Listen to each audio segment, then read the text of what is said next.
उसकी आंख खुली तो फ्लाइट निकल चुकी थी, लेकिन उसे हर हाल में पहुंचना था। वो एयरपोर्ट पहुंचा और दूसरी फ्लाइट में सवार हो गया, मगर जहाज उतरते वक्त उसे अपनी गलती का एहसास होने लगा था। तैयारा लैंड कर रहा था और वो खिड़की से बाहर इंजन से चिंगारियां उठती देख रहा था। एयर होस्टेस ने कपकपाते होंठों से आखिरी दुआ पढ़ी तो वो सीट बेल्ट खोलकर उठ खड़ा हुआ। ये सब क्या हो रहा है? खुले दरवाजे से उसने कॉकपिट में झांका तो तैयारा नोज डाइव कर रहा था। उसके सामने उसकी पूरी जिंदगी एक फिल्म की तरह चलने लगी। उसको अपने अब्बू के अल्फाज याद आ रहे थे, बेटा, डर एक लफ्ज नहीं बल्कि हमारे पैरों की जंजीर होता है। दुनिया में वही लोग कामयाब होते हैं जो डर पर काबू पा लेते हैं। जब भी डर लगे तो फौरन अल्लाह पर तवक्कल किया करो, हर खौफ आसानी में बदल जाएगा। और फिर जहाज लैंड कर गया, मगर रनवे पर नहीं, घरों की छत पर। Oh my God! यार तो बंदा नहीं उठा रहा। 80 टन वजनी तैयारा कंक्रीट की छतों को छीलते हुए कई टुकड़ों में बिखर चुका था। आग भड़क रही थी, सब जलकर राख हो रहा था। वो जो खुद से बार बार कहे जा रहा था कि तुम बच जाओगे, वो वाकई बच गया। मगर कैसे? ना तो वो सुपरमैन था और ना ही आयरन मैन, वो तो सिर्फ एक बैंकर था। फिर कैसे बच गया, ये हम आपको बताते हैं, लेकिन पहले आप अपनी नशिस्त सीधी करके सीट बेल्ट्स बांध लें और हमें लाइक और सब्सक्राइब भी कर लें, क्योंकि अब हम रवाना हो रहे हैं खौफनाक सफर पर, जहां हम पाकिस्तानी तारीख के हौलनाक फजाई हादसों का जायजा लेंगे। और इसमें पहला नंबर है फ्लाइट 8303 का। इत्मीनान रखें, इस सफर पर मैं यानी आपका पायलट तजर्बेकार भी है और किसी टेक्निकल फॉल्ट का भी कोई इम्कान नहीं। पायलट से याद आया, कभी आपने किसी बस में सफर किया है? अगर उस बस के पायलट की तवज्जो ड्राइविंग पर ना हो बल्कि लोगों से लड़ने, मोबाइल देखने या पीछे मुड़कर कंडक्टर से गप्पे लगाने पर हो, तो ऊपर का सांस ऊपर, नीचे का नीचे रह जाता है ना?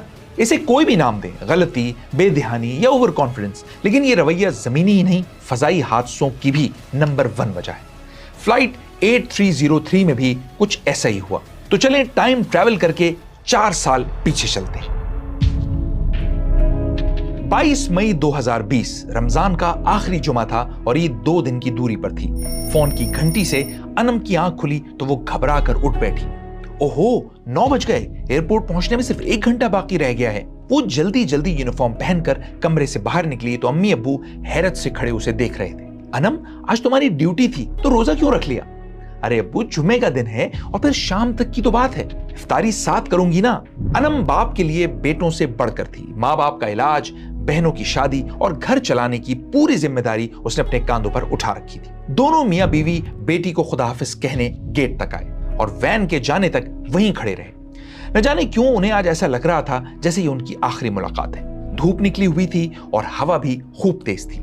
आरिफ फारूकी भी अपनी बीवी और 3 बच्चों को एयरपोर्ट ड्रॉप करने आए हुए थे। आरिफ ने सबसे छोटी बेटी को गोद में लेकर प्यार किया। वो उन्हें प्यार से अप्पा कहती थी।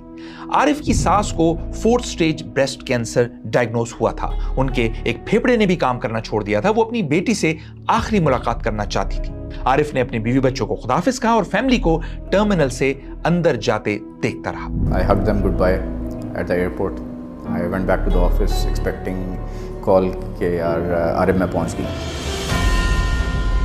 2 माह के लॉकडाउन के बाद ये PIA की पहली परवाज थी जो लाहौर से कराची रवाना हो रही थी। ये वो वक्त था जब दुनिया कोरोना वायरस के शिकंजे में बुरी तरह जकड़ी हुई थी। हर रोज हजारों हलाकतों की खबरें दिल दहला रही थी। जीने का जैसे ढंग ही बदल चुका था। घरों से निकलना मुश्किल था तो शहर से कैसे निकला जाता?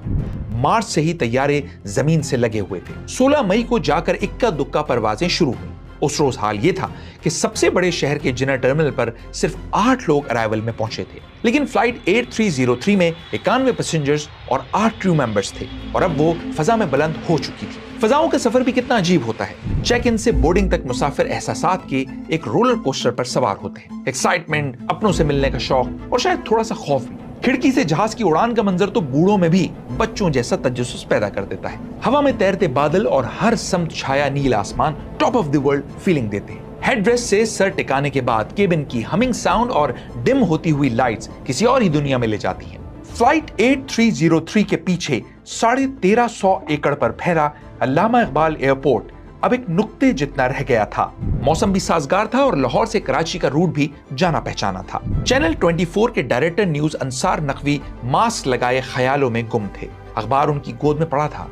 वो 3 माह बाद घर वालों से मिलने कराची जा रहे थे। एक दिन पहले तक वो बाय रोड कराची जाने का प्रोग्राम बना चुके थे, सामान भी गाड़ी में रख लिया था। फिर अचानक PIA की इस स्पेशल फ्लाइट का पता चला। 80,000 रुपए का टिकट नॉर्मल से भी बहुत महंगा था, लेकिन वो तो फैमिली से मिलने के लिए बेताब थे। घर जाने की उन्हें इतनी एक्साइटमेंट थी कि वो 12:40 की फ्लाइट के लिए 9:30 बजे ही एयरपोर्ट पहुंच चुके थे। खबरों की काट छांट करने वाले अंसार नकवी को क्या खबर थी कि चंद घंटों बाद वो खुद एक खबर बन चुके होंगे। एयरबस A320 बेहतरीन वर्किंग कंडीशन में था, जो क्लाइम करके अब 34,000 फुट पर आ चुका था। ये तैयारा दुनिया के महफूज तरीन तैयारों में से एक समझा जाता है। अपने परों में 2 ताकतवर इंजन समोए ये 16 साल पूरे कर चुका था, लेकिन यही 2 इंजन आगे चलकर सब कुछ बदलने वाले थे। फ्लाइंग पायलट उस्मान आजम ने करीब रखी बोतल उठाकर सैनिटाइजर हाथों पर मला और एहतियात से मास्क थोड़ा नीचे खिसकाया। सर, आज सहरी बड़ी जल्दी में की, was pretty excited for today's flight. 33 साल उस्मान को पायलट बने 10 साल हो चुके थे।